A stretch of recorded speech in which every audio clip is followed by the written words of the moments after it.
As Jackson County starts on its new jail, the Kansas City Board of Police Commissioners turns its attention to a city version. The push coming as the controversy over police funding and state control of the department lands in the courts. I'm John Holt. And I'm Christelle Bell. Today's meeting is the first since Kansas City Mayor Quentin Lucas sued the Board of Police Commissioners. Fox 4's Jacob Kittelstadt is live at police headquarters tonight. And Jake, this is interesting because the mayor named the board he sits on in the lawsuit.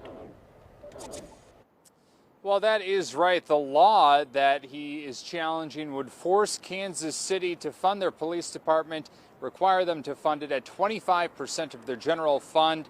And previously, they were only required to fund it up to 20% of their general fund. That required expansion, described in Lucas's lawsuit, is an unfunded mandate from the state to the city, an action that he describes as unconstitutional. You finished? That's all.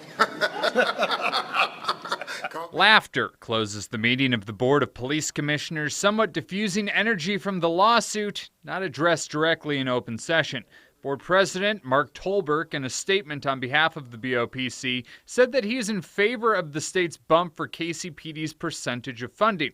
But the question of funding looms over other discussions before the board, including a presentation by KCPD staff advocating for a revived city jail, a project that would require action by the city council. 305 beds isn't enough. I mean, take any given day, the amount of arrests we have, it doesn't take us long to get to that number. Not all those people that we've caught are still in jail because they don't have the space to keep them while they're waiting trial. According to KCPD's numbers, since May of 2021, 63 total inmates have been sentenced by a judge but released against the court's objection due to lack of space. 142 total inmates have been emergency released due to lack of space as well. And although Jackson County is building its new jail nearby, there are currently no plans to contract with them to house inmates. In a dream world, right, you'd have state facility, city facility, rehabilitation center that's there for everybody. Okay. And then they all get that same sort of service. Politics are just more difficult. We will continue to be a shared conversation. Right now, KCPD actually handles our detention, so there's even a question of out of which budget bucket it comes from.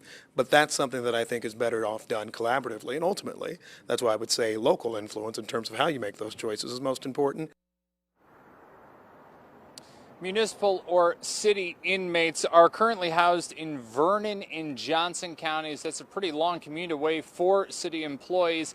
And also rehabilitatory services are also provided to them virtually through Zoom, something that KCPD staff described today as not as good as in-person services. Jacob Kittelstadt, Fox 4, working for you.